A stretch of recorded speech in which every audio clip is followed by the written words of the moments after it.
আসসালামু আলাইকুম দর্শক, আজকের পর্বেতে থাকছে গরুর মাংসের শামি কাবাবের রেসিপি। চেষ্টা করেছি খুব সহজভাবে রেসিপিটা উপস্থাপন করতে। আশা করছি আপনাদের কাছে ভালো লাগবে। চলে যাচ্ছি মূল রেসিপিতে।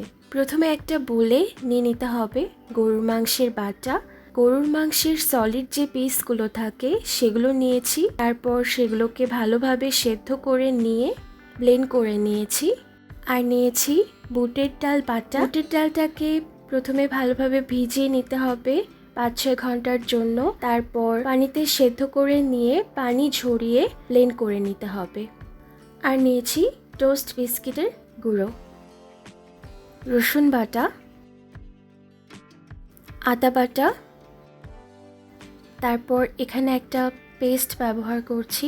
এর মধ্যে আছে পেঁয়াজ, কাঁচা মরিচ, ধনে পাতা আর পুদিনা পাতা। দিয়ে দিচ্ছি লাল মরিচের গুঁড়ো, হলুদের গুঁড়ো, ধনিয়ার গুঁড়ো, টালা জিরার গুঁড়ো, গরম মশলার গুঁড়ো, দিয়ে দিচ্ছি স্বাদ মতো লবণ, বেকিং পাউডার, পরিমাণ মতো কর্নফ্লাওয়ার, আরও দিয়ে দিচ্ছি রুম টেম্পারেচারে থাকা একটা ডিম। এবার সব কিছুকে খুব ভালো করে হাতের সাহায্যে মেখে নিব।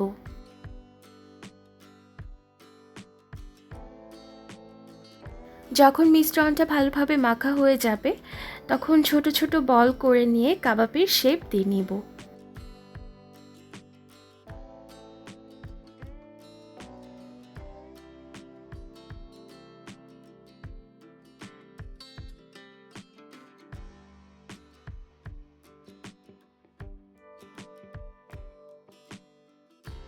সবগুলো কাবাব রেডি হয়ে গিয়েছে। এবার ফ্রাইং প্যানে তেল গরম করে নিব।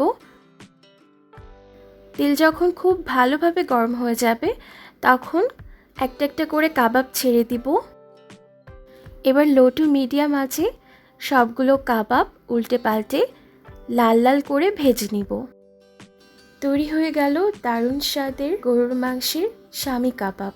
এই কাবাবটা একই সাথে পোলাও, নান, পরোটার সাথে সার্ভ করা যাবে। রেসিপিটা কেমন লাগলো জানাতে ভুলবেন না। আল্লাহ হাফেজ।